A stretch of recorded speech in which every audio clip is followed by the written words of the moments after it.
The debate got a little bit heavy today. The heart rate got up, the sweat and Mike Salk's armpit on my forehead started to grow. I'll tell you exactly why next. Forget cable, switch to Frontier. The Fios Triple Play brings dedicated 100% fiber optics to your home. Fios TV, 15x5 internet and digital phone for $108.50 per month with 2-year price protection plan on qualifying service. FrontierPacificNW.com.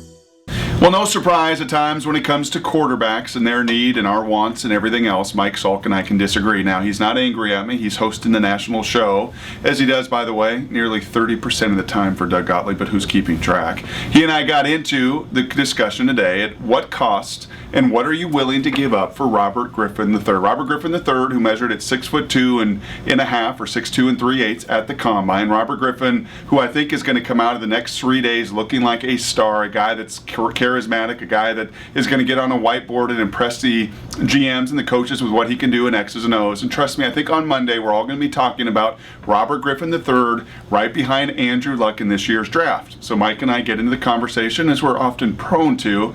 Well, what does that mean for your Seattle Seahawks? Is he a guy that you take a run at? If realistically St. Louis goes with a Ryan Khalil or Matt Khalil, number 2 there, the left tackle, or the big receiver Justin Blackmon, and at number 3, Minnesota has said, we are going to trade. Are you going to get into a bidding war with Cleveland and maybe the Washington Redskins for RG3? Now, I say enter that fray. Get into that discussion. Absolutely. I think he's a special talent.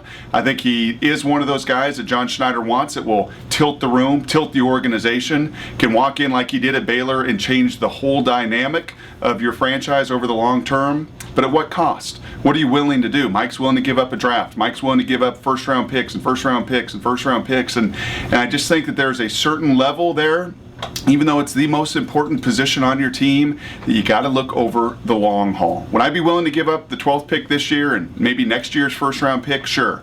Or a first and third next year? Yeah, I would be willing to do that. But unfortunately, I think it's going to take so much more. Cleveland and Mike Holmgren are desperate and going to be desperate and have more picks and better picks than you do. The Washington Redskins, if they get in this game with Daniel Snyder, we all know that the bidding is going to get outrageous. And at some point, it just does not become reasonable to go after RG3's services.